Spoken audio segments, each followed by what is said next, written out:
everyone. Thanks for clicking on this video. If you're watching on YouTube, hello. If you're watching on Rumble, hello. Today, I'm going to talk about an accident that you might remember. It occurred Christmas Eve 2022. It was an accident on an e-bus. Now, this is a bus that takes people up to Kelowna. This accident occurred, the bus flipped on Highway 97C during very icy conditions. It left 4 people dead and dozens injured. So in case you don't quite remember some of the details about this, I'm going to play you this story just to remind you. It's from mainstream media, but they actually didn't lie in this story. It's been several days since a deadly bus crash along Highway 97C during an intense winter storm Christmas Eve. The roads were very slippery, and I don't think buses should have been on the road at all.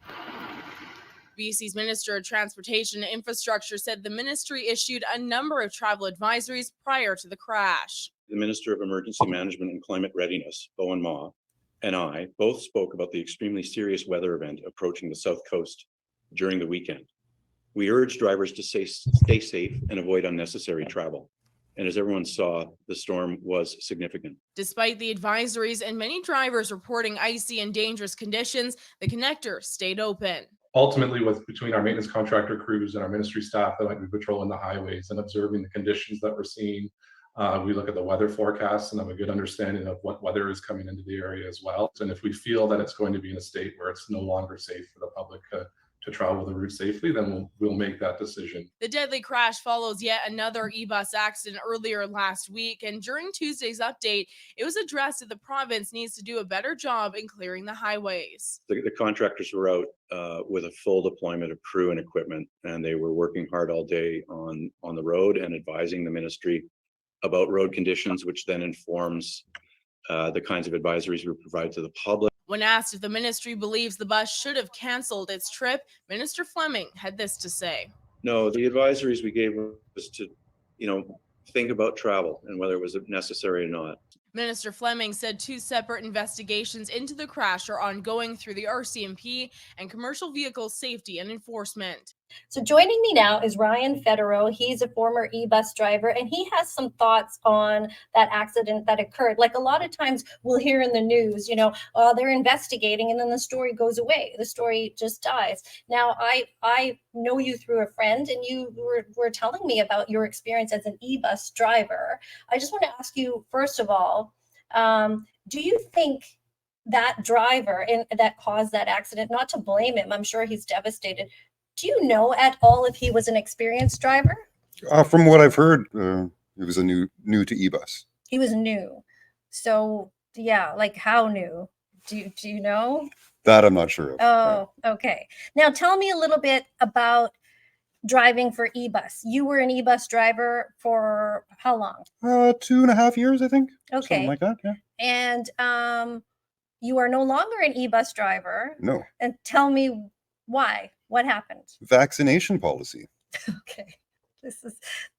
Yes, I'm not surprised. Okay. So how did that break down for you? So you're an experienced driver, not only with e-bus, but you were a bus driver since 2015, I believe, right? So 8 years of experience. You actually have saved other bus collisions from happening because you have experience, right? So you can tell me about that later. But why are you no longer an e-bus driver? Well, so the vaccination policy happened. How did that break down for you? Well, they mandated that the drivers take it by January 10th of 2022. They also were bringing in, as of January 10th, the vaccine passport for the passengers. So they wanted us as a driver to be checking people's medical information and tell them that you can't get on the bus unless you show me your papers. Oh, God. I know. Show me your papers. I know. I just can't believe that was even going on. And what did you think of doing that? How did you feel about that? Asking people for their papers. I felt like it was immoral, and there was no way that I could do it. How am I going to digest the food that I'm buying with the money that for doing that? It's you just couldn't do it. It's wrong. It is wrong, and that's my own that's my opinion. But so checking vaccine passports. to get on the bus. And if you're not vaccinated, you cannot be on the bus. And It's you like would be the person it's like with turning Rosa, them it's away. like with Rosa Parks, but instead of Mhm. go to the back of the bus, you can't get on the bus at all. And that's how ludicrous it was, right? And we all were led to believe that that's okay. And so you knew back then, you were like, I cannot get down with this. So then what happened? But why are you no longer working for them? Was it just checking the passports or was it more? Well, like I said, January 10th, they wanted all their drivers to be vaccinated. And then they said, if you weren't vaccinated, that you have to do testing or like to self test or whatever every 3 days or something like that up until January 31st, if I remember correctly. And then as of that point, you'd be placed on leave, unpaid leave. If you weren't vaccinated, you vaccinated could before the test for a little 31st. bit, and then after And then that, after they had a that, cutoff. after that, you're cut. Oh, okay. So I contacted a doctor on January 9th, the day before this policy came into effect, and told him I was feeling extremely fatigued and stressed. And he wrote me a doctor's note saying that I was excused from work. And so it was, I guess, about 3-4 months.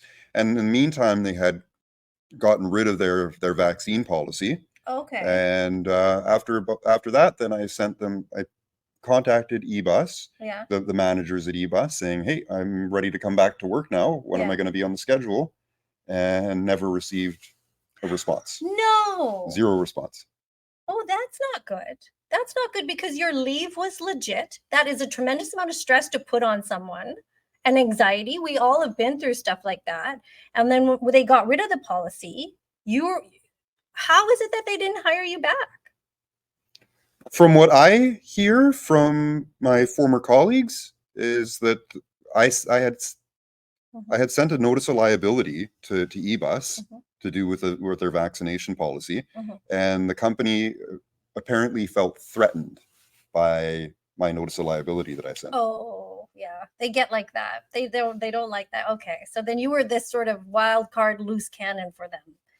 And then, so did they give you a formal? What did they do? They just didn't call you back? They just didn't call me back. I sent them after that. I sent them a piece of registered mail, actually, saying that I haven't been terminated, nor have I quit, and I need to know what my employment status is. And that also received zero response. Ugh. These people just got away with so much during COVID. They just get away with everything. It drives me nuts because you are an experienced bus driver, right? And I think experience matters. If that fella, we don't know, was not as experienced, I mean, experience counts for something. Now, have you driven along that passage before, Highway 97C? Yep. And you don't send a rookie. No, it can be a very dangerous highway, especially in the wintertime, for sure. Yeah, and in another story I saw, they talked about how the driver stopped and skidded a few multiple times. Yeah. According to the RCMP, the conditions on the highway were extremely icy and the bus rolled over into the oncoming lane. There were no other vehicles involved, but the paramedics say they arrived to find multiple passengers injured. The bus was operated by Alberta-based company eBus, which runs multiple routes across BC. The company says it's working with the RCMP as they investigate what happened. Our drivers are, number one, very experienced, extensively trained. They all go through simulator training, winter condition training. The crash comes after a week of winter storm warnings that have brought significant snow to the region. Like, in your opinion, as an experienced driver, the reason that you weren't working there is because of this vaccination policy. Now, perhaps we can speculate that this younger, inexperienced driver was vaccinated. Obviously, he was to be hired. And so what that does is that takes away your experience and it caused an accident. And then what are your thoughts surrounding that? I know that that's upset you a bit. What do you think? Yeah, I mean, I was proud of what I did, of my driving and my skills on the road, and especially in adverse conditions on the highway. And I was good at what I did. And so, yeah, for me, it's a waste, right? What a waste of talent. What a waste of skill to say, oh, well, no, we're, for whatever reason, because of this, that my employment ended and I wasn't there. If I was driving the bus, I don't believe that incident would have happened. Is there anything you'd like to say to your company? Would you like your job back? I to even consider that, I would expect an apology first. And I don't, that's not something that I believe that, the company is going to do or be willing to do, to say, hey, sorry, we were wrong and we shouldn't have done that. I don't really expect that of the company, but to go back to doing that job for that company, I would at minimum expect an apology. As you should, as you deserve, as a lot of people who were thrown out of their jobs deserve and are owed, because it turns out we weren't wrong, were we? Nope. I'm very happy that I got to talk to you about this. Yeah, likewise. Thank you. Yes. Yeah. Thanks for doing the interview. And it is an important story. And I hope that we see some changes in the future. Lord knows if we will, but I hope that we do. Thank you guys for watching.